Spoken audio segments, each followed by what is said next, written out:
Okay, so till now we have discussed varieties of two kingdoms largely. એક મોનેરા છે, બીજું Protista છે. About unicellular,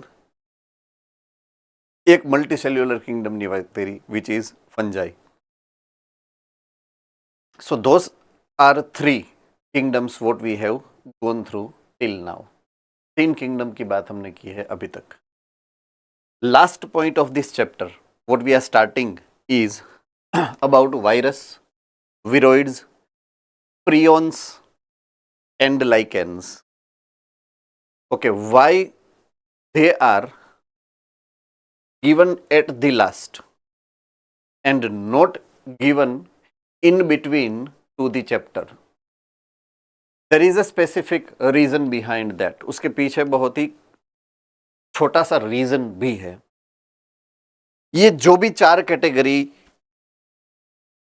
आपको यहाँ पे दिख रही है उसमें से ये तीन कैटेगरी स्पेसिफिकली वायरस, विरोइड, प्रियोन्स, ये ऐसे स्ट्रक्चर है, structure not an organism, right.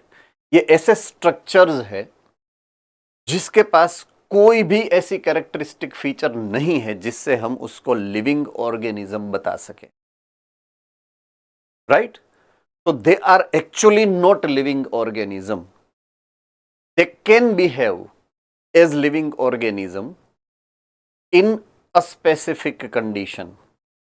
अब वो specific condition क्या है उसके बारे में आपको सुनना है, right? So either virus or viroid or prions, ये तीन ऐसे स्ट्रक्चर है अगर वो किसी सेल के अंदर घुसेंगे, सेल के अंदर जाएंगे, then and then only they will act or behave as living structure. Organism तो है ही नहीं वो. They are not organism. Mind it very well. हाँ, they can multiply, but they use machinery of your own cell. अगर वो आपके body के अंदर घुसे, आपको इन्फेक्शन हुआ, सही for example, it may be by virus, may be by viroid or may be bye prion, तो आपके सेल के अंदर वो घुस के आपकी सेल की मशीनरी का यूज करके मल्टीप्लाई होने चालू हो जाएंगे. That is what there characteristic feature. तो उनकी कैरेक्टरिस्टिक फीचर ये है कि वो आपके सेल की मशीनरी को यूज करेंगे. वो खुद तो लिविंग है ही नहीं, क्योंकि लिविंग ऑर्गेनिज्म की डेफिनेशन ये है कि अगर कोई भी स्ट्रक्चर अपने आप सेल्फ सस्टेनिंग है, राइट, फिजियोलॉजिकल प्रोसेसेस कर रहा है, यानी कि मेटाबॉलिक एक्टिविटी कर रहा है, तो ही हम उसको लिविंग स्ट्रक्चर बोलेंगे. Otherwise it is not living structure. तो ये अपने आप कोई भी neither physiological function nor metabolism can be performed by this all three. तो वो आपकी बॉडी के अंदर घुस के मल्टीप्लाई हो सकेंगे. तो that is what important characteristic feature about virus, viroids or prion, right. So they are actually not living organism. They will be behaving like living structure, but they are not living structure. So that's the first prior information what you should have before you think about the viruses, right? Okay, now when I talk about virus, let me share some primary information first, then I will go deep, something deep into the matter. They are not mentioned in 5 kingdom classification. That's the first information you should have. उनको 5 kingdom classification के अंदर place नहीं किया है. तो मैंने उसका reason अभी आपको एक्सप्लेन किया कि वो लिविंग ऑर्गेनिज्म है ही नहीं, तो हम उसको प्लेस लिविंग ऑर्गेनिज्म की कोई भी कैटेगरी में हम उसको प्लेस नहीं कर सकते हैं, right. So that's why they are not placed under 5 kingdom classification, right?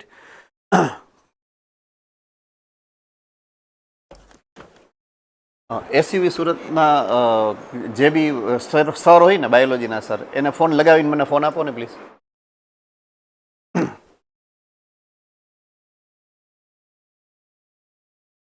Okay, so they are not considered to be a part of the classification because that they are. એ ભાઈ હવે change ન કરતા હો, તમારું જે છે એ ખુલ્લું જ રહેવા દેજો. એસયુવી સુરત વાળા તમારી જે બુક અત્યારે ખુલ્લી છે એ જ રહેવા દેજો, ચેન્જ ન કરતા કાંઈ હવે, until I talk to your teachers. બગીચો છે આ કઈ? હે, ફાધર નો બગીચો છે તમારા?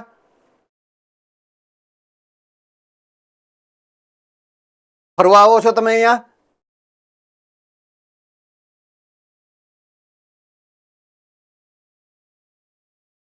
શરમ નથી આવતી યાર? નકટાવ કેટલી વાર તમને કીધું છે?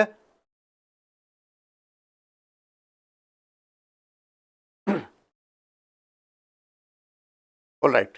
So they are not considered as a part of living organism, and that's why they are not placed under any of the category, neither of the category of the five kingdom classification. Okay. Virus, viroid, prions are non-cellular. That's the point what we are supposed to discuss. Non-cellular component કહેવાય એને. Cell છે જ નહીં. They are not cell. That's why it is non-cellular structure. Not truly living. જો living લખ્યું છે, truly living નથી એવું લખ્યું છે. They are not truly living. That's the thing. They are not truly living.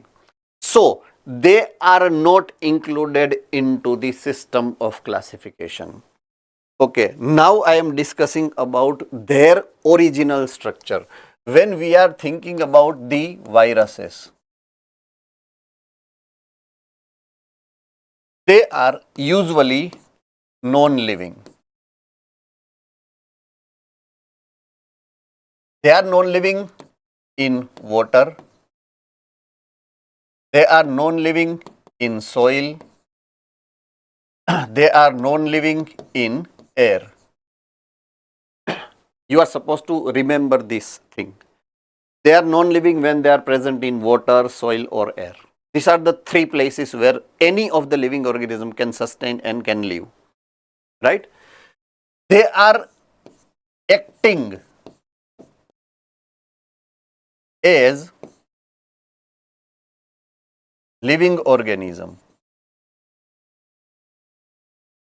Look, acting as living organism. That's what I have mentioned. Acting as living organism when they are in the cells. When they are infecting a particular type of cell, then only they can act as a cell. Otherwise, they are not. Right? Okay. What kind of cells? What kind of cells they can infect? They can infect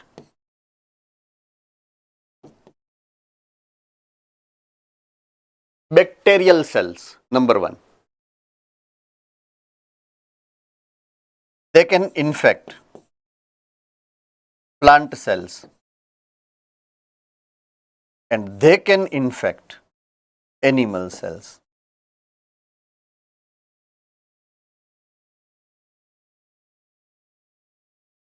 Now question must arise in the back of mind. Why they are not infecting fungus? Our question, that question must come into your brain. Why they are not infecting the fungus? Right? Cells ની અંદર, inside the fungus cell. Sorry, હું એ ભૂલી ગયો કે મારે ગુજરાતીમાં નથી બોલવાનું. I need to talk it in either English or Hindi, क्योंकि काफ़ी सारे स्टूडेंट ऐसे हैं जो हिंदी को बिलोंग करते हैं, गुजराती को बिलोंग नहीं करते. फाइन, एनीवे, फंगल सेल्स को इन्फेक्ट नहीं करते हैं, आई मीन बैक्टीरियाज. तो उसके पीछे एक बहुत ही सिंपल सा लॉजिकल रीजन है, बहुत ही सिंपल सा लॉजिकल रीजन कि फंगस सेल है, उसके पास एक कैरेक्टरिस्टिक फीचर है, बहुत ही स्ट्रॉन्ग कैरेक्टरिस्टिक फीचर है, and that is generation of antibiotic. वो एंटीबायोटिक बना सकते हैं. कौन? Fungus cell. Can make the antibiotic. सबसे पहला एंटीबायोटिक जिसमें से निकला है उसका नाम पेनिसिलिन है, जो फंगस है, right. So fungus usually are having a tendency, ability to make the synthesis of antibiotic, and antibiotic जो है that is against the bacteria and against the microbes. तो उसके पास एक खुद की सिस्टम है जो बैक्टीरिया या वायरस या रेस्ट ऑफ द ऑर्गेनिज्म उसके इन्फेक्शन को रोकती है। In short, they have their own mechanism. तो वो उसको हम कंसिडर अभी नहीं करेंगे। हमारे पास ये तीन सिस्टम, ये तीन ऐसे सेल्स हैं जिसके अंदर वायरस जाते हैं। तो इतनी प्राइमरी इंफॉर्मेशन के साथ हम आगे बढ़ते हैं, राइट। Okay, fine. वायरसेस, उसका फॉर्मेशन कैसे होता है, किससे बनते हैं, for what they are made up of, I mean, right? So viruses have a unique pattern of their body organization. Body तो है ही नहीं वैसे, structural organization. They are simple crystal with their structure.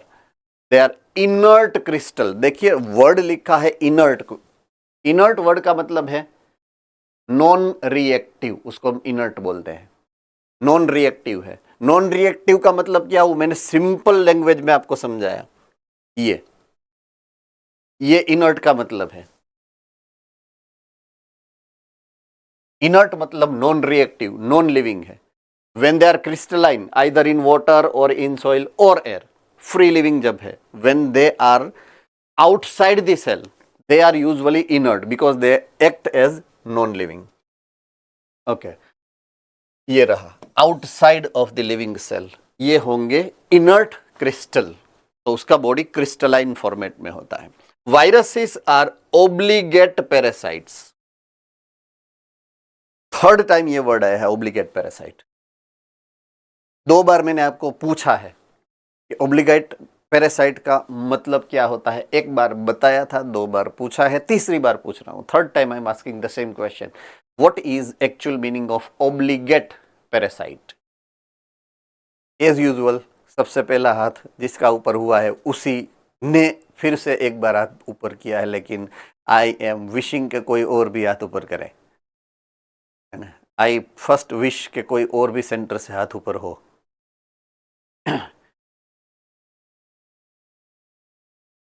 Obligate parasite,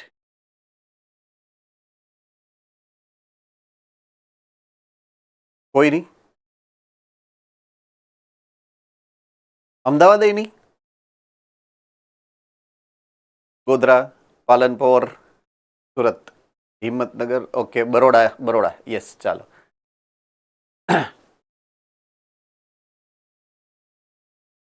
Tarsali, Baroda, yes.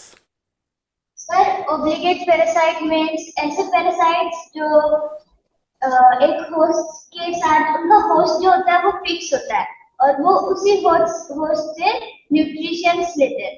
Yes, you are very right, perfect. जिसमें option नहीं है कोई host का, एक होस्ट है तब ही वो आगे बढ़ते हैं।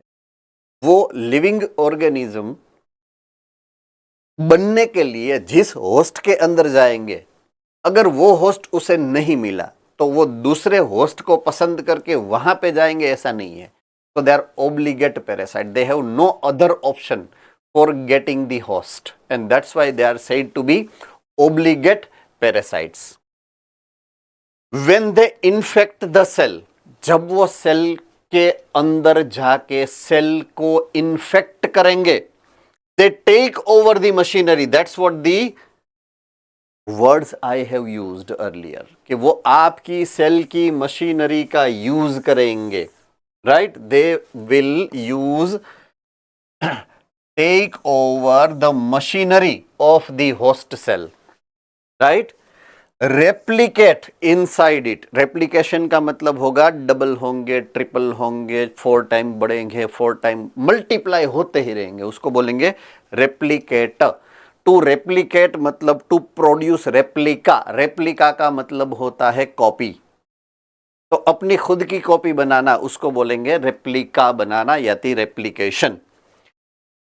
Killing the host at last, जिस सेल के अंदर जाएंगे उस सेल के अंदर वो मल्टीप्लाई होंगे। एक बार मल्टीप्लाई हो गए 2 होंगे, 2 बार मल्टीप्लाई दूसरी बार हुए 4 होंगे, तीसरी बार मल्टीप्लाई होंगे 8 होंगे, 16 होंगे। सेल के अंदर की जगह खत्म हो जाएगी भैया, तो बाद में सेल ब्रोक हो जाएगा। When cell is getting broken, सभी वायरसेस रिलीज हो जाएंगे सेल के बाहर। So eventually they are killing the host cell. यहां पे होस्ट लिखा है, उसका मतलब है होस्ट सेल, सिंगल सेल ही होता है, वायरस सेल के अंदर ही जाता है, तो वो होस्ट सेल को ब्लास्ट कर देंगे, तोड़ देंगे। Yes Porbandar centre. सर जैसे पैरासाइट के कैरेक्टरिस्टिक है कि वो मारता नहीं है, सिर्फ न्यूट्रस करता है, तो ये तो किल कर रहा है होस्ट को ऐसा। हाँ, तो फिर से एक बार can you repeat the question? जैसे कि पैरासिटिक जो ऑर्गेनिज्म होते हैं उसकी कैरेक्टरिस्टिक है कि वो होस्ट से सिर्फ न्यूट्रिएंट्स वगैरह लेते हैं, मारते नहीं है, किल नहीं करते, तो ये तो किल कर रहा है। Best question and best reply I must give it to you. Parasitic characteristic feature living organism की है, they are not living organism. Simple सा logic, there is nothing more logic than that, है ना। वो कैरेक्टरिस्टिक फीचर लिविंग ऑर्गेनिज्म की है और ये लिविंग नहीं है। सो जैसी जिसकी सोच, है ना। Louis Pasteur is the person who first have, think about something like some material which is there, material, virus नाम किसी को पता नहीं था, तब की बात है। सो ऑब्जर्वेशन जो सबसे पहला हुआ वायरस के बारे में, वो लुइस पास्चर ने किया है, राइट। उसने नाम दिया उसके बाद उसको वायरस। तो लुइस पास्चर ने ऑब्जर्व करके ऐसे स्ट्रक्चर को नाम दिया वायरस, जिसका नाम है वीनम। वीनम मतलब जहर, टॉक्सिन, राइट, और पॉइजनस फ्लूइड। वायरस का जो नाम है उसका मीनिंग ये है आइदर वीनम और पॉइजनस फ्लूइड। ये उसने नाम दिया ऑब्जर्व करके, इसको ये मैं नाम देता हूं, ये मटेरियल ये है करके, राइट। सो सबसे पहला first observation was given by Louis Pasteur and he suggested the name virus for the first time. Okay, now comes D.J. Ivanovsky in 1892, right? Discovered virus for the first time. Discovered का मतलब क्या हुआ? System में से बाहर निकालना, kind of that. सबसे पहले ऑब्जर्वेशन किसका था? लुइस पास्चर का। नाम किसने दिया? लुइस पास्चर ने। बट अलग करके आइडेंटिफाई किसने किया? सबसे पहले D.J. इवानोस्की ने। He discovered the virus structure out of living organism. Living organism के सेल में से निकाल के देखा बाहर कि ये है समथिंग लाइक वायरस। बोलिए अहमदाबाद।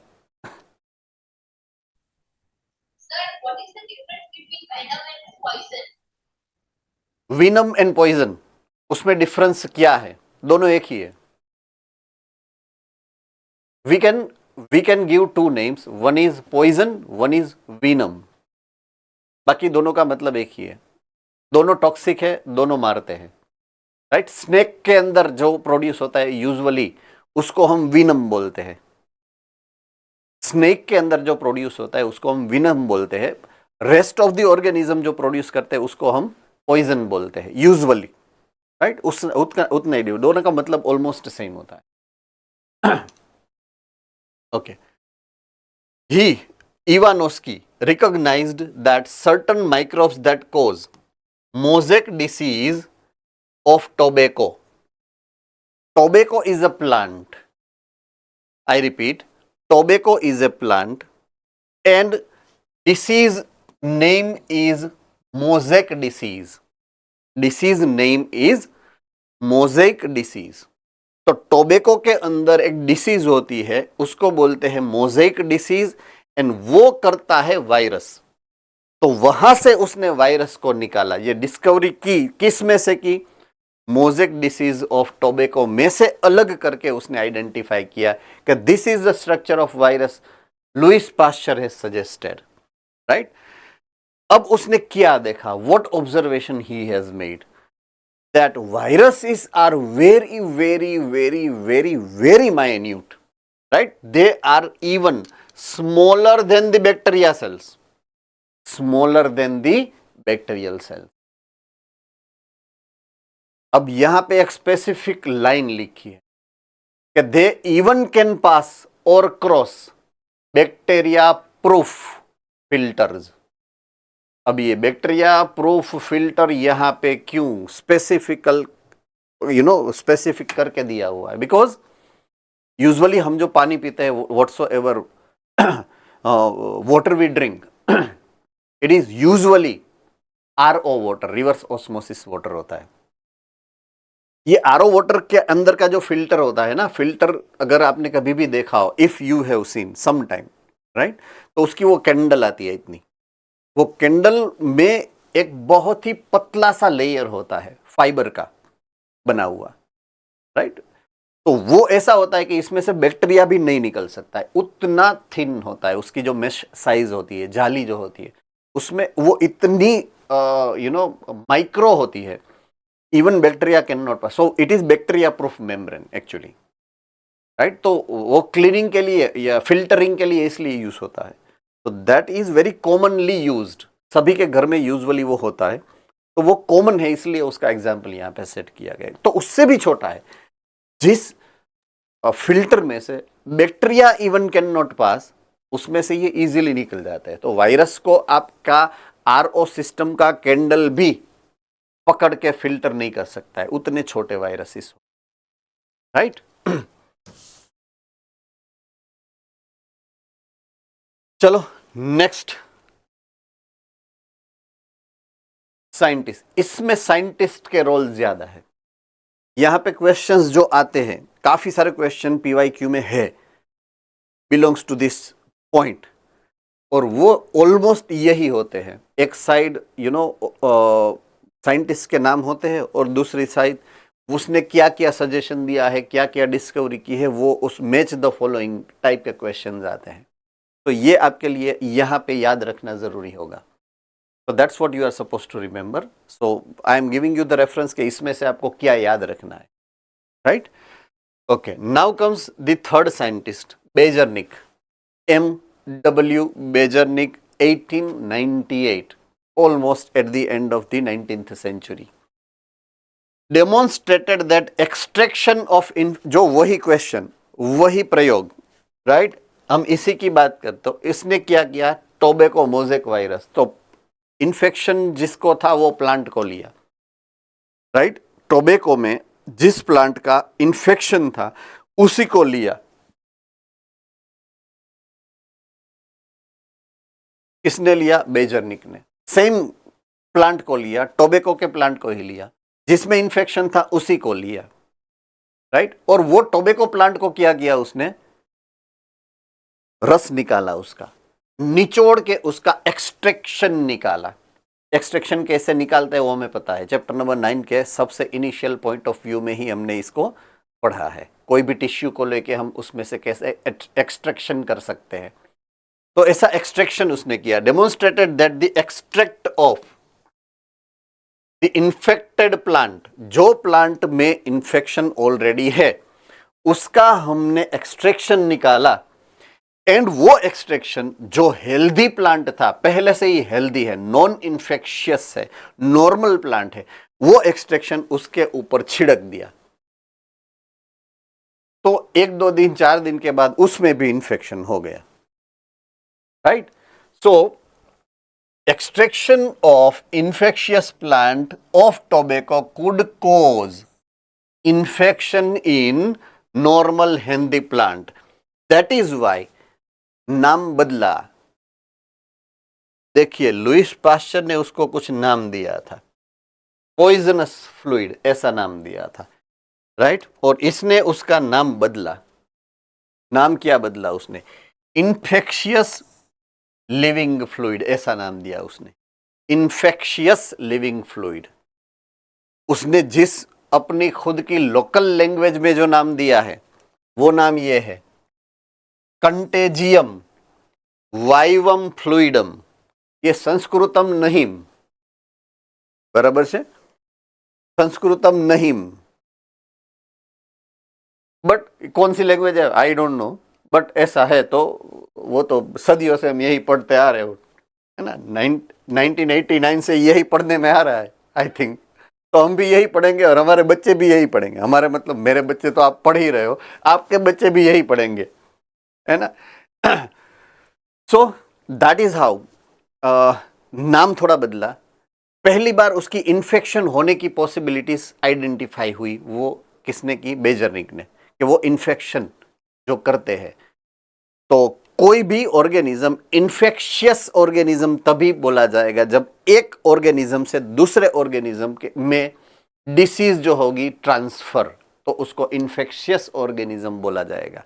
तो वायरसेस आर इन्फेक्शियस, ये कैरेक्टरिस्टिक फीचर सबसे पहले बेजरनिक भाई ने हमें समझाई है।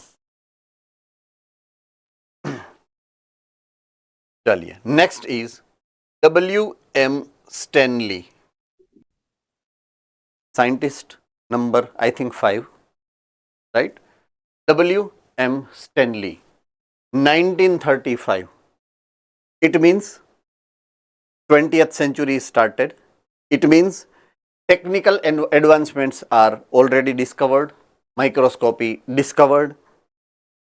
तो we can observe cells easily under the microscope, ऐसी सिचुएशन के बाद का ये रिसर्च है, राइट। So W.M. स्टैनली, उसका सजेशन क्या है, उसने उसको देखा for the first time and उसने क्या हमें समझाया, that viruses could be crystallized, हम उसको क्रिस्टलाइज कर सकते हैं, right. And crystals consist largely of protein, उसने पहली बार ऐसा समझाया कि वायरसेस प्रोटीन से बने हैं, उसका स्ट्रक्चर पहली बार आइडेंटिफाई करवाया वायरस का, किसने, स्टैनली ने, W.M. स्टैनली ने। उसने बोला कि वायरसेस कैन बी क्रिस्टलाइज, उसको हम अलग कर सकते हैं, क्रिस्टलाइन फॉर्म में हम उसको अलग कर सकते हैं, आइडेंटिफाई करके एलिमिनेट कर सकते हैं लिविंग सिस्टम में से। एंड उसने उसका केमिकल स्ट्रक्चर क्या है वो समझने की ट्राई की, तो उसने आइडेंटिफाई किया कि वो प्रोटीन से बने हुए हैं, राइट। यही रिसर्च आगे बढ़ा, यही रिसर्च आगे बढ़ा एंड लेटर ऑन उसका केमिकल नेचर पता चला, वायरसेस किससे बने हैं। स्ट्रक्चर ऑफ वायरसेस के बारे में अगर पढ़े हैं हम,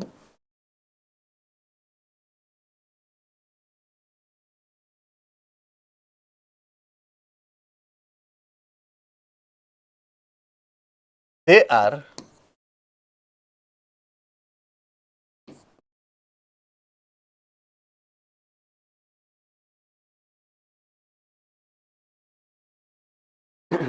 nucleoprotein.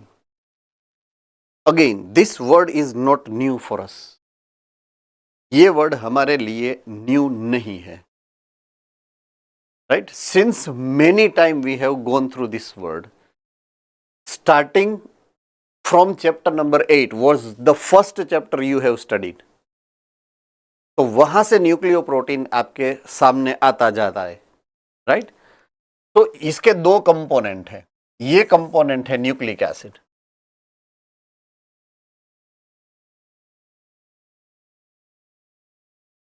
और ये कंपोनेंट है प्रोटीन।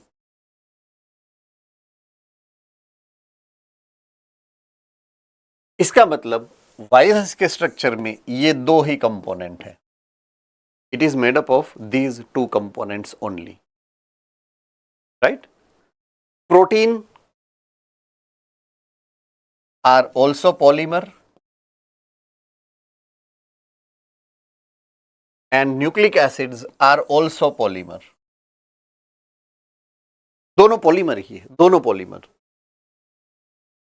ये पॉलीमर जिस मोनोमर से बने हैं, राइट, उसका नाम है कैप्सोमियर, एंड ये पॉलीमर का नाम, ये प्रोटीन का नाम है कैप्सिड।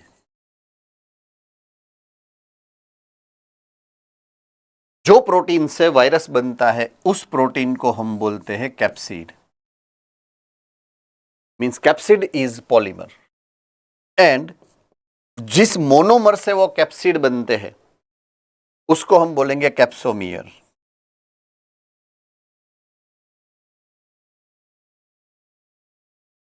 Capsomeres, fine, okay. अब मैं बात करता हूं यहां पे न्यूक्लिक एसिड की। तो न्यूक्लिक एसिड के दो ही टाइप हो सकते हैं, या तो न्यूक्लिक एसिड है आरएनए, या तो न्यूक्लिक एसिड है डीएनए। एक चीज हमें याद रखनी है, वायरसेस में कभी भी दोनों एक साथ नहीं हो सकते हैं। आवर बॉडी, लिविंग ऑर्गेनिज्म की जितनी भी अगर बात करो आप, starting from bacteria, right, bacteria से अगर स्टार्ट करो तो उसके पास डीएनए भी है, आरएनए भी है, दोनों है। तो दोनों टाइप के जेनेटिक मटेरियल हमारी बॉडी के अंदर तो है ही। हमारी बॉडी के न्यूक्लियस के अंदर अगर डीएनए है तो आरएनए भी है। 3 टाइप के आरएनए है हमारे अंदर, एमआरएनए, आरआरएनए एंड टीआरएनए। तीनों टाइप के आरएनए हमारे पास है। डीएनए तो है ही, आरएनए भी है, दोनों है। लेकिन वायरस की कैरेक्टरिस्टिक फीचर ये है कि या तो उसके पास आरएनए होंगे या तो उसके पास डीएनए होंगे, दोनों में से एक ही हो सकता है। Do remember this. तो मैं यहां पे और लिख रहा हूं, ऐसे कर दूंगा, चलिए और को मैं ऐसे,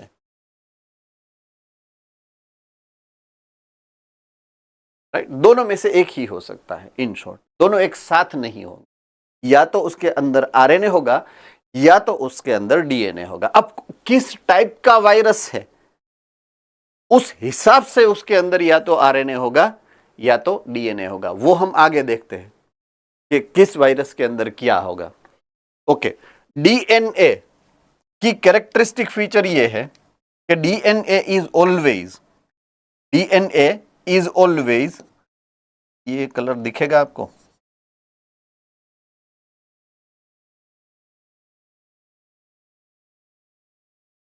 दिख रहा है कलर रेड? ओके,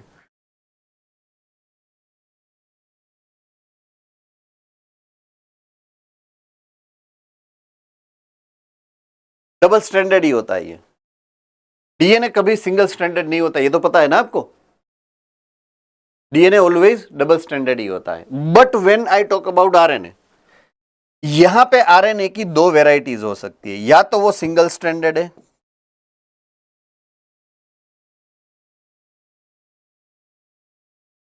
या तो वो डबल स्ट्रैंडेड है।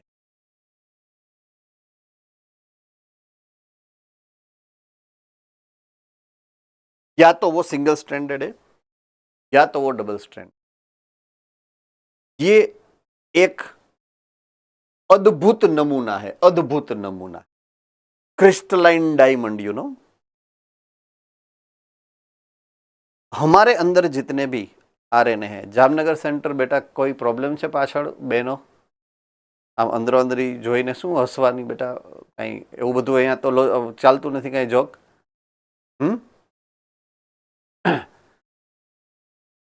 सो हमारे अंदर जितने भी आरएनए हैं, कोई भी आरएनए, एमआरएनए है, आरआरएनए है या टीआरएनए है, कोई भी अगर आरएनए की बात करें वो हमेशा सिंगल स्ट्रैंडेड ही होगा।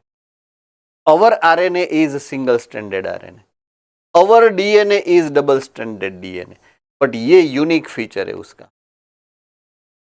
Double stranded DNA only viruses की कैरेक्टरिस्टिक फीचर है, कभी भी वो हायर ऑर्गेनिज्म में नहीं हो। We never have double stranded RNA. Do remember this, ये वायरस की एक यूनिक कैरेक्टरिस्टिक फीचर है, राइट? तो वायरसेस जिसके पास डबल स्ट्रैंडेड आरएनए है, राइट, डबल स्ट्रैंडेड आरएनए है, ऐसी एक कैटेगरी है। एक कैटेगरी ऐसी है वायरस की जिसके पास सिंगल स्ट्रैंडेड आरएनए है, एक उसकी कैटेगरी ऐसा है जिसके पास डबल स्ट्रैंडेड आरएनए है, एंड एक कैटेगरी ऐसी भी है जिसके पास डबल स्ट्रैंडेड डीएनए है। तो अलग अलग टाइप के वायरसेस वो किसको इन्फेक्ट करते हैं उसके हिसाब से उसके ग्रुप पढ़ेंगे, जिसको हम अभी आगे बढ़ने वाले हैं। बराबर है? ओके। तो वायरसेस आर न्यूक्लियोप्रोटीन। सबसे पहली जो पॉइंट ऑफ व्यू हमें वो ये देखना है कि they are nucleoprotein. Okay, point number 2, it has a protein coating. उसके ऊपर प्रोटीन का एक कोटिंग होता है, उस कोटिंग का नाम है कैप्सिड, राइट? क्या नाम है उसका? कैप्सिड। दूसरा होता है उसके पास जेनेटिक मटेरियल, जो कि दो हो सकते हैं, या तो है आरएनए या तो है डीएनए, दोनों में से एक हो सकता है। ये सब पूरा एक्सप्लेन हो चुका है आगे की स्लाइड में। Okay, no virus contain both DNA and RNA. या तो डीएनए होगा या तो आरएनए होगा, दोनों एक साथ कभी भी नहीं होते हैं। The genetic material is infectious. उसके पास दो मटेरियल है, एक प्रोटीन है एंड एक न्यूक्लिक एसिड है। इन्फेक्शन किससे होता है? प्रोटीन से नहीं होता है इन्फेक्शन। अगर वो वायरस है तो वो जो इन्फेक्शन करता है, जिससे डिसीज होती है, वो जेनेटिक मटेरियल से होती है, प्रोटीन से नहीं। अगर वो वायरस है तो की बात कर रहा हूं। Do remember this? Fine. So viruses are made up of two type of material. One is nucleic acid, one is protein. Protein is capsid. Capsid बनते हैं कैप्सोमियर से। जेनेटिक मटेरियल दो टाइप के हो सकते हैं, एक होगा आरएनए या तो होगा डीएनए। डीएनए या तो आरएनए, दोनों में से एक ही हो सकता है, दोनों एक साथ नहीं हो सकते हैं। और इन्फेक्शियस मटेरियल जो है वो जेनेटिक मटेरियल है, यानी कि या तो डीएनए है या तो आरएनए है। Protein can not be able to cause disease. हम सब चाहिए, right? Okay, done.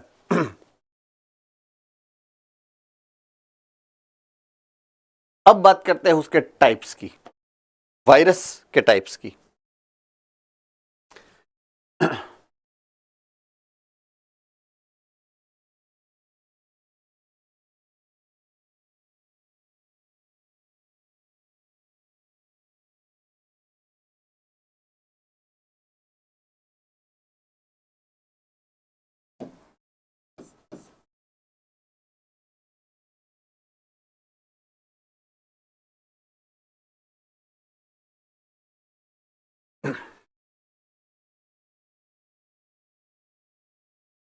Now it is based on host cell.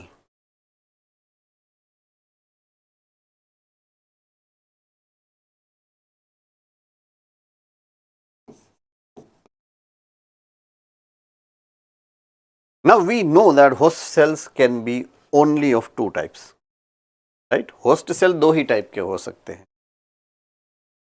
या तो होस्ट सेल होगा, सॉरी, तीन टाइप के हो सकते हैं। या तो होस्ट सेल होगा बैक्टीरिया,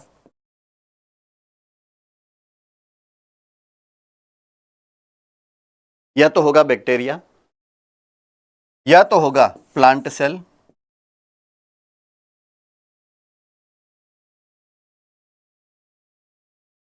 और या तीसरा ऑप्शन है उसके पास, ये है एनिमल सेल।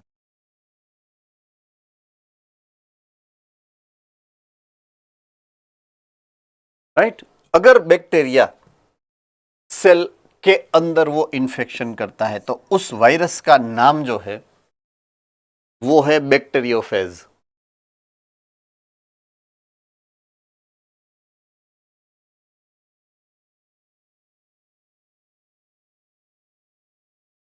राइट? हाँ, नहीं दिख रहा है?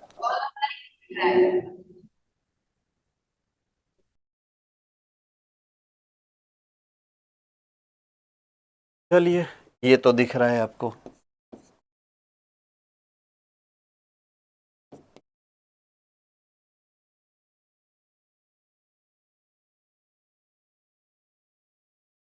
बैक्टीरियोफेज उसका नाम है। वो वायरस जो बैक्टीरिया को इन्फेक्ट करता है उसको हम बोलेंगे बैक्टीरियोफेज। ये पहला उसका टाइप हुआ बैक्टीरियोफेज।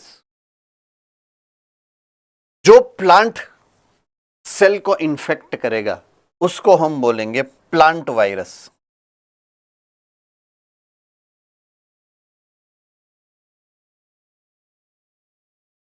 जो एनिमल सेल को इन्फेक्ट करेगा उसको बोलेंगे एनिमल वायरस।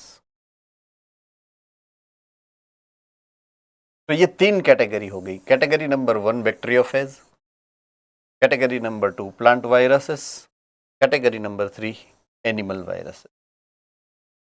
ये 3 टाइप के वायरसेस होते हैं। That's what they have suggested here. Generally virus that infect plant, ये है प्लांट वायरसेस। ये पहली कैटेगरी जो इसने दी है यहां पर। उसके अंदर सिंगल स्ट्रैंडेड आरएनए होता है। क्या होता है?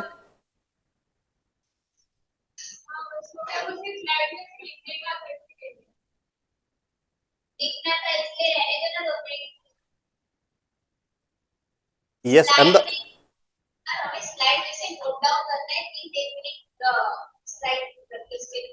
હજી હું લખું છું એમાં. આઈ એમ રાઇટિંગ ઇટ. આખું લખાઈ જશે પછી I will give you time. Ready? Okay.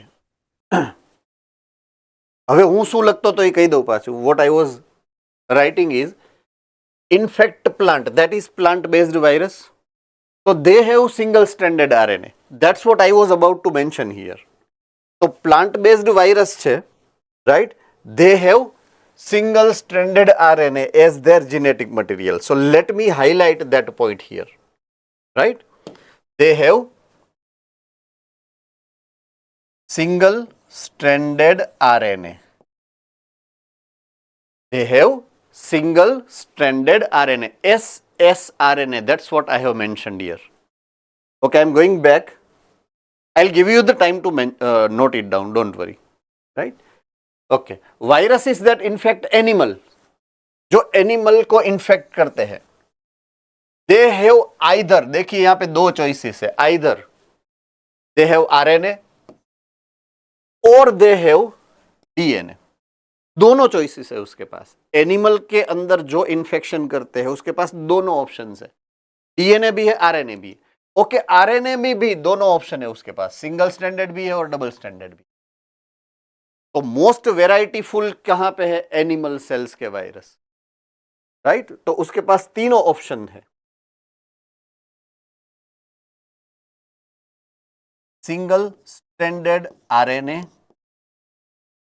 और double standard RNA. Sir yes sir. वो बैक्टीरियोफेज में गलती से लिख दिया प्लांट वायरस का। ओह सॉरी, यस ए भाई, इस भी नहीं हो रहा।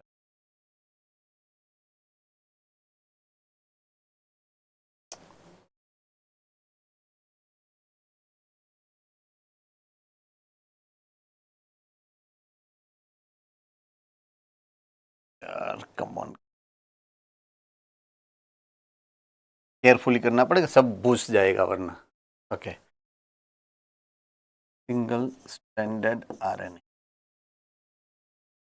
Okay, plant virus single. Okay, यहाँ पे मैं था सिंगल स्टैंडर्ड आरएनए और डबल स्टैंडर्ड आरएनए, और उसके पास सेकंड ऑप्शन है वो डबल स्टैंडर्ड डीएनए है,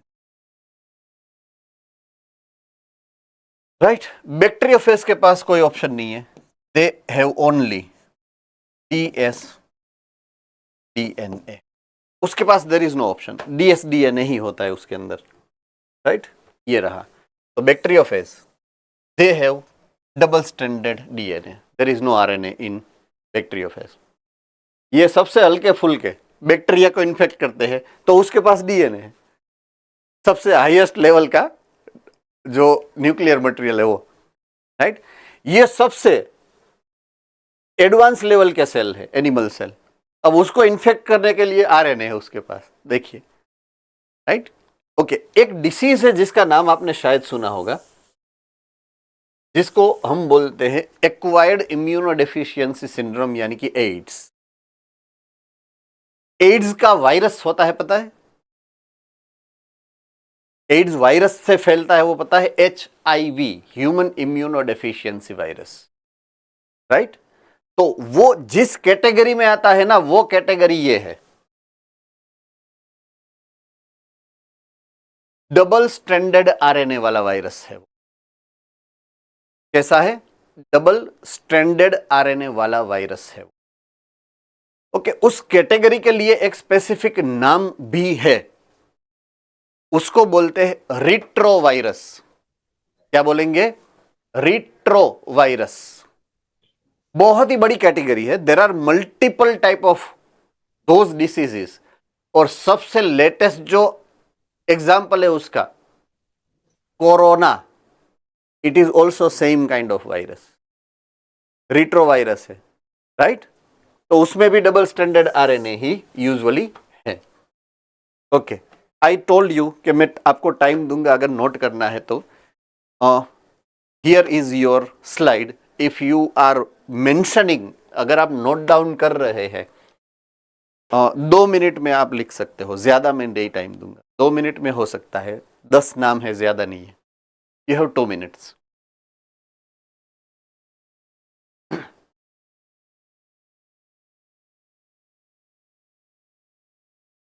I am giving you the option, otherwise आप कभी भी वीडियो लिंक है हमारा जो शेयर हो जाएगा, हो ही जाता है हर रोज, तो वो वीडियो लिंक से आप स्क्रीन शॉट लेके आप लेटर ऑन कभी भी लिख सकते हो। अगर रह भी जाता है कभी कभी, अगर मैंने डिस्क्रिप्शन देते देते मैं अगर भूल गया आपको टाइम देना, सही फॉर एग्जांपल, तो आप क्या करो, वो वीडियो लिंक एडमिन सर से लेके वो घर पे यूट्यूब अगर अवेलेबल है तो की बात है, नहीं अवेलेबल है तो एडमिन सर को ही बोलिए, वो अपने मोबाइल या तो कंप्यूटर पे आपको खोल के तो स्क्रीन ये लेके आप स्क्रीन पे स्क्रीन शॉट लेके या तो फ्रीज करके आप लिख सकते हो, कोई प्रॉब्लम नहीं है ना? So that is the option, always open to you.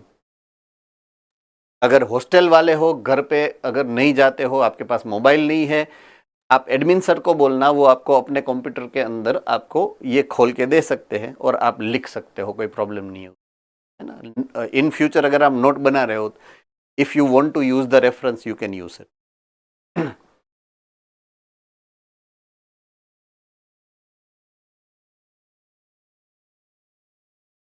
चलिए, ऑल राइट।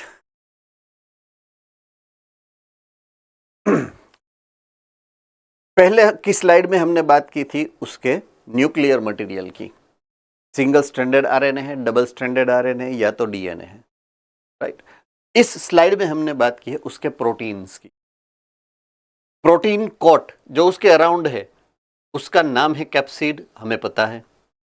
वो जिससे बना है उसके मोनोमर्स या स्मॉल सब यूनिट, उसका नाम है कैप्सोमियर्स, वो भी हमें पता है, right? So they are made up of capsomere. Capsomere forms the capsid and capsid is outer coating of virus. उसके बीच का, सेंटर का, अंदर का जो मटेरियल होता है वो होता है जेनेटिक मटेरियल, और बाहर का जो मटेरियल होता है वो होता है प्रोटीन का ये कैप्सिड, राइट? उसके 2 फॉर्मेट है अरेंजमेंट के। इट इज गेटिंग अरेंज्ड 2 वे, 2 तरीके से वो अरेंज हो सकता है। एक अरेंजमेंट है ये पहली वाली, विच इज स्प्रिंग जैसी स्पाइरल कॉइलिंग होती है उसके अरेंजमेंट में। तो अगर आप देखोगे तो ये 1 2 3 4 5 6 7 8 9 ऐसे 9 पीछे होंगे, ऐसे करके 1 by 1 1 by 1 1 by 1 capsomere arrange हो रहे हैं। ये कैप्सोमियर्स है, जो सिंगल सिंगल दाने आपको दिख रहे हैं वो कैप्सोमियर है, और ये एंटायर स्ट्रक्चर जो बना उसको हम बोलेंगे कैप्सिड। तो पूरा स्ट्रक्चर है वो कैप्सिड है, और उसमें जो छोटे छोटे यूनिट्स है उसके सब यूनिट्स, उसको हम बोलेंगे कैप्सोमियर। डन? ओके, अब दूसरा अरेंजमेंट उसका फॉर्मेट है ये, राइट? इसको हम बोलते हैं पॉलीहेड्रल अरेंजमेंट। पॉलीहेड्रल अरेंजमेंट है ये। इसको हम बोलते हैं हेलिकल अरेंजमेंट। तो ये है हेलिकल स्ट्रक्चर, ये है पॉलीहेड्रल स्ट्रक्चर। तो ये दो टाइप की अरेंजमेंट उसकी हो सकती है प्रोटीन की। अगर इसको मैं खोलूंगा तो उसके अंदर से निकलेगा या तो आरएनए या तो डीएनए, राइट। इसको हम खोलेंगे तो बीच में ये जो लाइन दिख रही है, ये लाइन, ये लाइन है उसका जेनेटिक मटेरियल, ये है डीएनए, यहां पे लिखा है डीएनए है ये उसका। डीएनए के ऊपर ये कोटिंग लग रही है। सो सेंटर में होगा जेनेटिक मटेरियल और पेरिफेरी में होगा प्रोटीन मटेरियल। तो they are considered to be nucleoprotein material. Now comes disease, what they are causing, because they are infectious material as they have been identified. वो उसका identify उसी हिसाब से हुआ कि वो जहरी है या तो पहले सबसे पहले बाद पॉइजन है, बाद में उसका आइडेंटिफिकेशन हुआ वो इन्फेक्शियस है। तो कौन से टाइप के इन्फेक्शन वो करते हैं उसका एग्जाम्पल्स यहाँ पे शेयर किया गया है। वायरसेस कोज disease like number 1 mump, MUMP, mump એટલે ગાલ પછોડ્યું, ये सूज जाता है यहां से, राइट। दूसरा स्मॉल पॉक्स, ये रहा, ये एग्जाम्पल है। स्किन के ऊपर ये डिसीज होता है, इतने इतने छोटे छोटे दाने दाने जैसा रेड कलर का निकलता है, पक जाता है तो फूट जाता है, like that, small pox. Third है हर्पिस। हर्पिस भी जो सेंसिटिव स्किन्स होती है, स्पेशली ये स्किन होती है, राइट। तो ऐसी स्किन के अराउंड होता है, ये रहा देखिए, राइट। तो यहां पे ये होता है, ये सेम टू सेम दाने दाने होते हैं बट नॉट वो पिंकिश ब्राउन होते हैं, उस टाइप के होते हैं herpes. Influenza, it is a very common, जिसको हम फ्लू बोलते हैं, नॉर्मली फ्लू बोलते हैं ना, ताव विथ सर्दी, तो उसको फ्लू बोलते हैं। तो influenza is also caused by viruses. And last में एड्स, जिसके बारे में हमने अभी बात की थी। तो ये सभी जो डिसीज जो है वो ह्यूमन के अंदर मींस एनिमल के अंदर आपको देखने को मिलेगी। मम्प्स है, स्मॉल पॉक्स है, हर्पिस है, इन्फ्लुएंजा है या एड्स है, वो एनिमल डिसीज है, means they are caused by animal virus. अब नीचे की लाइन में जो दिए गए एग्जाम्पल्स है that are belonging to plant virus, जो प्लांट के डिसीज है उसके बारे में बात की है। तो in plant the symptoms can be number 1, disease number 1 mosaic disease, जिसके बारे में टोबैको प्लांट का एग्जाम्पल हमने अभी स्टडी किया था अर्लियर, मोज़ेक डिसीज, राइट। दूसरा है ये leaf curling and rolling, right. Leaf जो होते हैं उसके या तो रोल हो जाते हैं या तो कर्ल हो जाते हैं। कर्ल और रोल के बीच में डिफरेंस क्या है समझाता हूं मैं। से for example if it is a normal leaf, ये एक नॉर्मल लीफ है, राइट, ये नॉर्मल लीफ है हमारा। अगर उसको कर्ल या तो मैं उसको दो, अपने पास ऑप्शन कितने हैं, या तो रोल हुआ या तो कर्ल हुआ है। अब रोल क्या है और कर्ल क्या है देखिए, इसकी जो सरफेस है वो सरफेस अनइवन हो जाएगी ऐसे,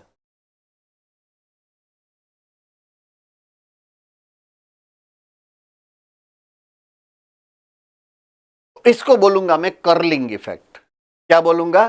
कर्लिंग इफेक्ट।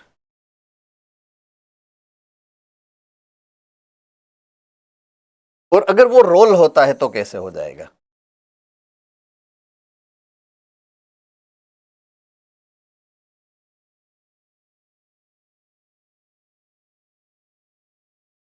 ऐसे हो जाएगा, मीन्स मल्टीपल फोल्ड भी हो सकता है। तो ये है रोलिंग इफेक्ट। तो या तो कर्लिंग हो जाएगा या तो रोलिंग हो जाएगा, दोनों में से एक हो जाएगा due to infection of virus, right. Okay, third है yellowing the vein or clearing the vein, either yellowing of vein or clearing of the vein. अगर आपने कोई भी लीफ देखी है, लीफ तो लीफ की जो वेन्स होती है usually they use to be darker with their colours, brownish colour की हो जाती है, ग्रीन नहीं होती है, ब्राउनिश कलर की होती है, डार्क कलर की होती है। बट अगर वायरस का इन्फेक्शन है तो वो ब्राउन नहीं दिखेगी आपको, दे विल अपीयर येलो और कलरलेस। कलरलेस मतलब क्लियर, तो क्लियरिंग दोनों में से एक टाइप की दिखेगी। वायरस के इन्फेक्शन से ये इफेक्ट होती है। और ड्वार्फिंग एंड स्टंटेड ग्रोथ, दोनों का मतलब ऑलमोस्ट सेम जैसा होता है, राइट। ड्वार्फिंग, ड्वार्फ का मतलब क्या होता है, जितनी हाइट होनी चाहिए उतनी नहीं होती है, कम हाइट होना, उसको हम बोलते हैं ड्वार्फिज्म। उसी को बोलते हैं ग्रोथ पूरी नहीं होना, ग्रोथ इतनी होनी चाहिए लेकिन इतनी नहीं हुई, ग्रोथ इतनी ही हुई। तो दोनों का मतलब ऑन एंड अराउंड सेम है। तो ग्रोथ का टाइप है स्टंटेड ग्रोथ, और जो इफेक्ट है उसको बोलते हैं ड्वार्फिंग इफेक्ट। तो वो वायरस से ये होता है, क्योंकि वायरस न्यूट्रिशन सब ले लेता है, जितना भी न्यूट्रिशन प्लांट बनाएगी वो सब यूज कौन कर लेगा, प्लांट, सॉरी वायरस, खुद के मल्टीप्लिकेशन के लिए।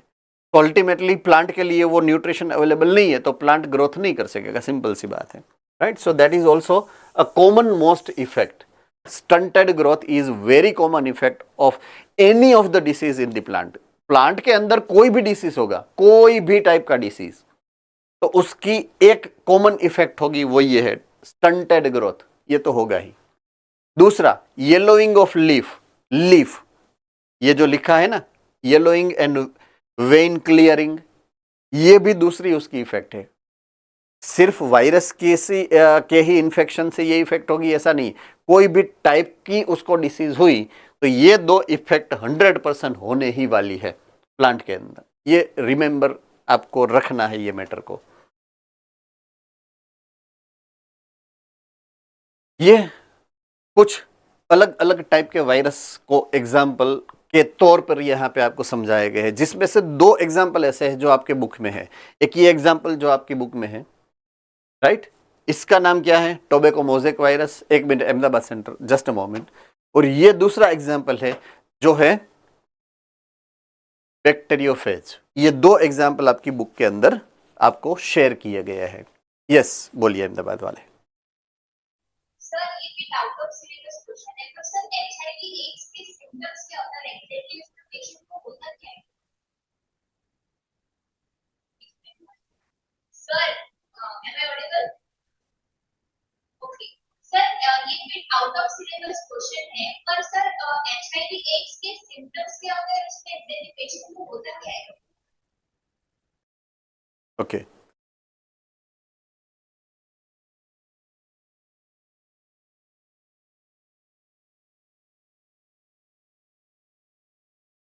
HIV is a virus first of all. उसकी जो डिसीज है उसका नाम है एड्स। डिसीज का नाम एड्स है, जिसका पूरा नाम क्या है पता है, acquired immuno deficiency virus, sorry symptoms. भाई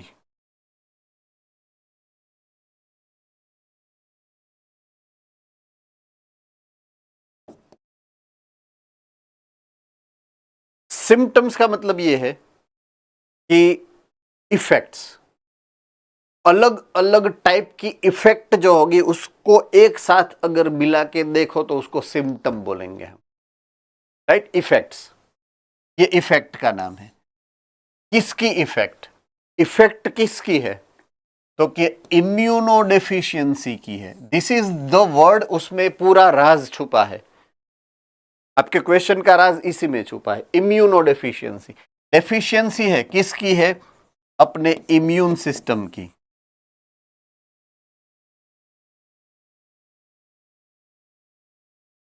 राइट। थी नहीं, हमारे इम्यून सिस्टम में कोई डेफिशिएंसी थी नहीं, आई है। अगर थी नहीं और आई है उसके लिए यूज होगा एक्वायर्ड वर्ड। तो उसका पूरा नाम ये है, एक्वायर्ड इम्यूनो डेफिशिएंसी सिंड्रोम। तो उसका टारगेट ऑर्गन कौन है, ये HIV किसको टारगेट करता है, आपके इम्यून सिस्टम को। किसको टारगेट करता है, इम्यून सिस्टम को टारगेट करता है। इम्यून सिस्टम के कंपोनेंट्स कौन से हैं? इम्यून सिस्टम के सेल्स कौन से पता है आपको? उसके सेल्स का नाम है लिम्फोसाइट्स।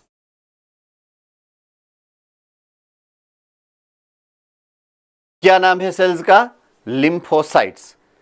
जिसके दो टाइप के सेल्स होते हैं, एक सेल है टी सेल्स और दूसरा है बी सेल्स। ब्लड के अंदर जो पुलिस बन के गन लेके घूमते हैं वो ये है T cells. They are the fighters. कि कोई अगर बैक्टीरिया आ गया, कोई वायरस आ गया, कोई अगर इंफेक्शियस मटेरियल आ गया, कोई पॉइजन आ गया, कोई टॉक्सिन आ गया, कोई पोल्यूटेंट आ गया आपकी ब्लड के अंदर, तो ये उसको खा जाएंगे, मार डालेंगे। राइट? अमीबा के तरह के ये सेल है टी सेल्स। अमीबा पता है ना? चिडोपोडिया और पूरा अंदर जो भी है, तो same category cells are T sales.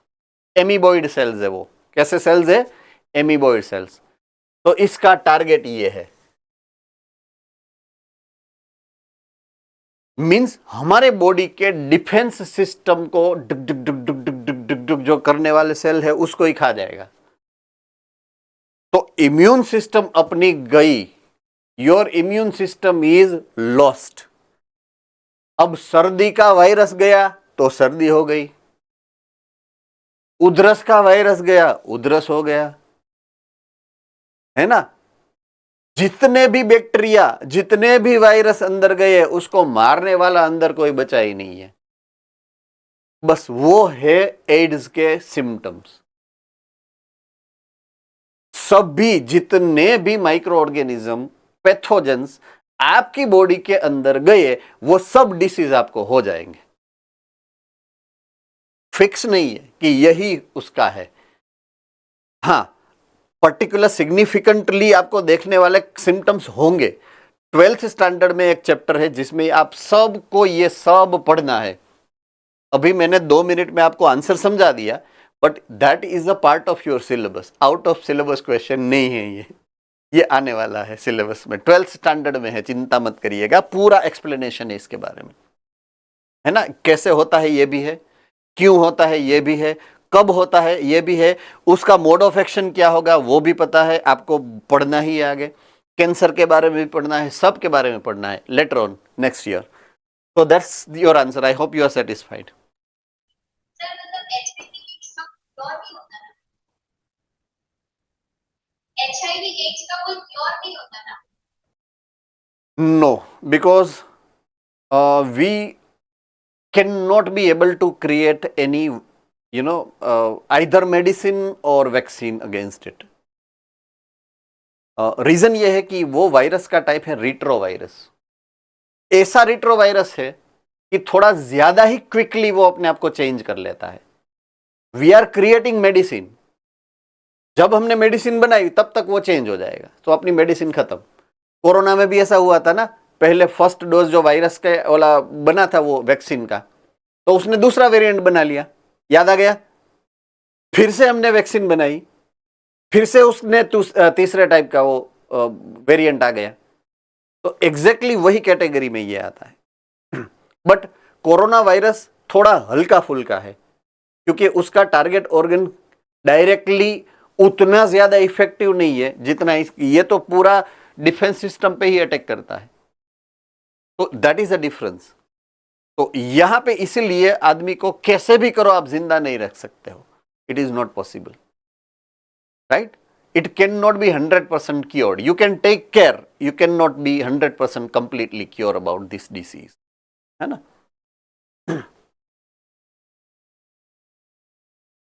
All right. Organism जो भी ऑर्गेनिज्म के अंदर वायरस गया, उसके अंदर जो भी मटेरियल है, जो भी उसकी मशीनरी है, उसको यूज करके वो अपना खुद का मैकेनिज्म सेट करके लिविंग की तरह एक्ट करेगा। अब इवोल्यूशन नाम का एक पॉइंट है। इवोल्यूशन इवोल्यूशन में क्या होता है? चेंजेस इन कोई भी स्ट्रक्चर के अंदर होगा, राइट। से फॉर एग्जांपल वायरस है जिसके पास दो आइटम है, एक है प्रोटीन और दूसरा है जेनेटिक मटेरियल। वायरस चेंज हुआ, इवॉल्व हुआ, इवोल्यूशन हुआ दो टाइप के स्ट्रक्चर में। एक स्ट्रक्चर ऐसा हुआ जिसमें ओनली प्रोटीन है, means they have lost their RNA और डीएनए।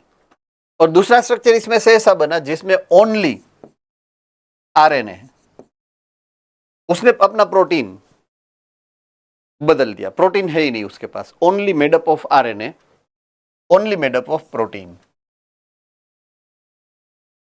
तो मैं जिसके बारे में बात कर रहा हूं वो विरोइड्स है, viroids. Viroids are modified structure of virus जिसके अंदर सिर्फ आरएनए है, सिर्फ आरएनए, नो प्रोटीन। प्रोटीन नहीं है, only RNA. As I said here कि कुछ स्ट्रक्चर ऐसे बने जिसमें सिर्फ आरएनए है, कुछ स्ट्रक्चर ऐसे बने जिसमें सिर्फ प्रोटीन है, तो ये बना विरोइड्स। और इसको हम बोलेंगे प्रियोन्स। ये दो टाइप का स्ट्रक्चर बने वायरस के इवोल्यूशन से, right.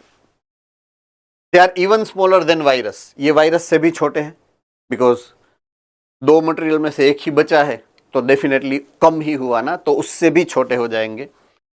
Discovered by T.O. Diner, scientist का नाम है, 1971 में आइडेंटिफाई किया था सबसे पहले, and he has founded in this kind of potato. ये पोटैटो डिसीज वाले पोटैटो है, जिसकी डिसीज हुई है विरोइड्स से। नॉर्मल पोटैटो ऐसा होना चाहिए, बट ये पोटैटो ऐसे अगर है तो वो इन्फेक्टेड पोटैटो है। तो उसमें से उसने अलग करके देखा कि they are infected by viroids. So they found it is caused by potato spindle tuber disease. ये डिसीज का नाम है, ये जो है disease, it is potato spindle tuber disease. Ready? तो इसमें से सबसे पहले विरोइड्स को आइडेंटिफाई किया गया।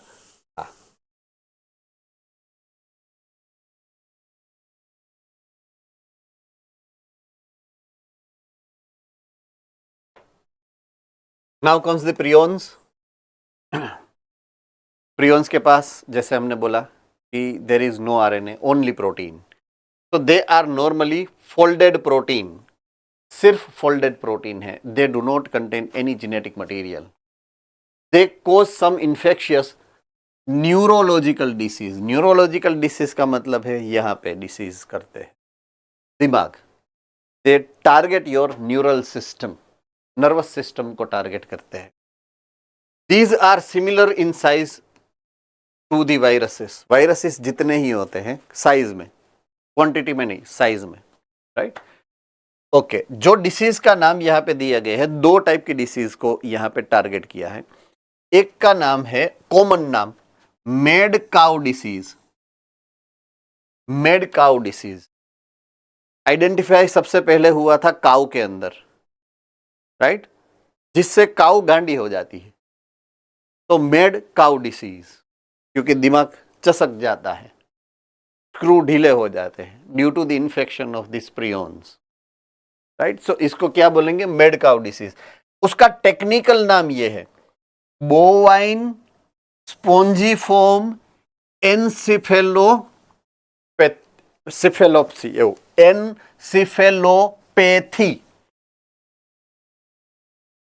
ऐसे आपको अगर भूल से मेडिकल में चले गए तो ऐसे ही यही सब पढ़ना है वहां पे, राइट। ऐसे ही नाम पूरे वहां पे आने वाले हैं। अगर बाई मिस्टेक मेडिकल में चले गए तो की बात है, बाकी चिंता करने की कोई जरूरत नहीं है ना। तो बोवाइन, बोवाइन का मतलब होता है पशु। पशु जिसको बोलते हैं ना हम ढोर, उसको मेडिकल टर्मिनोलॉजी में बोवाइन बोलते हैं, बायोलॉजिकल टर्मिनोलॉजी में बोवाइन बोलते हैं। स्पोंजी फॉर्म, स्पोंज जैसा हो जाएगा, मगज थोड़ा स्ट्रॉन्ग होता है ना, तो बीच बीच में होल हो गया तो स्पॉन्जी हो जाएगा, स्पॉन्जी फॉर्म। एनसिफेलोपैथी, एनसिफेलॉन मतलब बड़ा दिमाग, एनसिफेलॉन बोलते हैं उसको, उसके अंदर ये इफेक्ट करता है। तो ये डिसीज का नाम है बोवाइन स्पॉन्जिफॉर्म एनसिफेलोपैथी, BSE, जिसको कॉमनली बोलेंगे गाय गांडी हो जाती है, मेड काउ डिसीज। ऐसा दूसरा नाम है, ह्यूमन के अंदर भी ऐसा एक डिसीज होता है जिसको बोलते हैं CJD, right, CJD, CR Jakob disease, Jacobson disease या जेकोब डिसीज भी बोलते हैं उसको। तो ये प्रायोन से होने वाली डिसीज, शायद प्रायोन्स आपकी बुक के अंदर मेंशन नहीं है, as I have the idea. आपके बुक के अंदर ये प्रियोन्स के बारे में इंफॉर्मेशन नहीं दी, शेयर नहीं की है ना। It's okay, you can later on write down as I said earlier, कि आप लिख सकते हैं उसको बाद में, है ना। Okay, the last component of our discussion and that is the lichens, right. Lichens are symbiotic type of interrelationship, right, symbiont बोलते हैं उसको, या तो सिम्बायोसिस टाइप की इंटर रिलेशनशिप बोलते हैं उसको, सिम्बायोसिस भी बोला जाता है कॉमनली। तो सिम्बायोसिस ऐसी रिलेशनशिप है जहां पे दोनों ऑर्गेनिज्म एक दूसरे के ऊपर डिपेंडेंट होते हैं फॉर देयर एग्जिस्टेंस, दोनों अपनी एग्जिस्टेंस के लिए एक दूसरे के ऊपर डिपेंडेंट होते हैं। बोलिए Ahmedabad.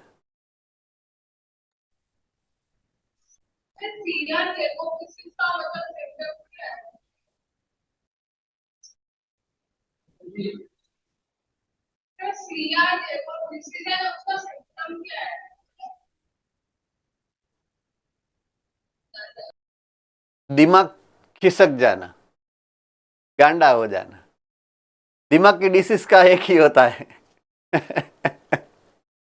Right, all right, fine. कहाँ पे थे?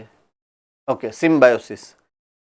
ऐसी दो ऑर्गेनिज्म जो एक दूसरे के ऊपर डिपेंडेंट होते हैं for their own existence, right. Chapter number 3, chapter number 3, plant. Plant के अंदर जब वो टेरिडोफाइट्स में से जिम्नोस्पर्म बने, आई रिपीट, जब वो टेरिडोफाइट में से जिम्नोस्पर्म बने, gymnosperm largest tree of the earth, पता है ना, राइट। तो उतना ग्रोथ करने के लिए, point to be noted, point to be noted, उतना ग्रोथ करने के लिए उसको फोटोसिंथेसिस ज्यादा करना पड़ता है। अगर फोटोसिंथेसिस ज्यादा करना है तो उसके लिए रूट को एब्जॉर्प्शन का रेट इंक्रीज करना पड़ता है। अगर रूट को एब्जॉर्प्शन ज्यादा करना पड़ता है तो रूट की कैपेसिटी जितनी है उससे ज्यादा उसको कैपेसिटी इंक्रीज करनी पड़ेगी, राइट। तो उसने कैपेसिटी को इंक्रीज करने के लिए फंगस को बुलाया कि हे फंगस हेल्प मी। तो फंगस उसके पास दौड़ती दौड़ती आई, राइट, उसने उसको रूट के अंदर घुसा दिया। तो उस इंटर रिलेशनशिप को हमने एक नाम दिया है, किसको याद है वो नाम? चलो, Porbandar centre. Mycorrhiza. Good, it is called mycorrhiza. याद आ गया? ओके, अब ये जो है ना, ये पहली बार नहीं हुआ है, ये सेकंड टाइम हुआ है जब फंगस ने किसी को एग्जिस्ट होने के लिए मदद की हो। पहले उसने सेम काइंड ऑफ हेल्प की है आल्गी को। किसको? आल्गी। बस वो ये है लाइकेन। जैसे उसने जिम्नोस्पर्म को हेल्प की थी, सेम काइंड ऑफ हेल्प ही डन विथ आल्गी। तो वो जो इंटर रिलेशनशिप है, दोनों एक दूसरे को मदद करते हैं। आल्गी फोटोसिंथेटिक है तो फूड बना के फंगस को देगी, फंगस एब्जॉर्प्शन कर सकता है, फोटोसिंथेसिस नहीं कर सकता है, तो एब्जॉर्ब करके वाटर और न्यूट्रिएंट किसको देगा? algae को। एक दोनों के लिए दोनों कॉम्प्लीमेंट्री टाइप ऑफ रिलेशनशिप है ये, है ना, कॉम्प्लीमेंट्री टाइप ऑफ रिलेशनशिप। तो they are symbiotic association, they are symbiotic association that is mutually useful for each other, right, between algae and fungi। एक algae है, एक fungi है। ओके, algae के जो कंपोनेंट है उसके लिए यहां पे एक वर्ड यूज किया है, फाइकोबायोन्ट। फाइको वर्ड किसके लिए यूज होता है? फाइको वर्ड प्लांट्स के लिए। प्लांट्स कैसे हैं? ऑटोट्रॉफिक। देखिए, तो इसके लिए ये algae ही इस प्लांट, तो इसके लिए वर्ड क्या यूज हुआ? फाइकोबायोन्ट, राइट। बायोन्ट मतलब organism, biota organism, living organism है वो, नॉन लिविंग स्ट्रक्चर नहीं है ये वायरस नहीं है, algae है, algae लिविंग ऑर्गेनिज्म है। तो फाइकोबायोन्ट वर्ड यूज किया है। देखिए, फंगल कंपोनेंट के लिए वर्ड क्या यूज किया है? माइकोबायो। देखो, मैंने बोला था फंगस के लिए कि माइको वर्ड आएगा, उसका मतलब है it is fungus structure, right.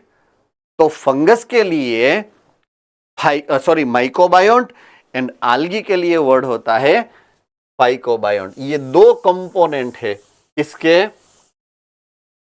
Lichen के। So lichen is made up of this two structure. Okay, अब algae क्या करती है? algae के पास क्या है पावर फोटोसिंथेसिस की? तो it will prepare for food.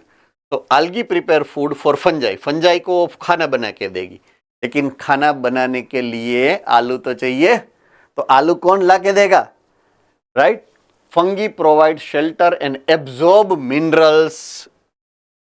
Nutrients कौन देगा उसको?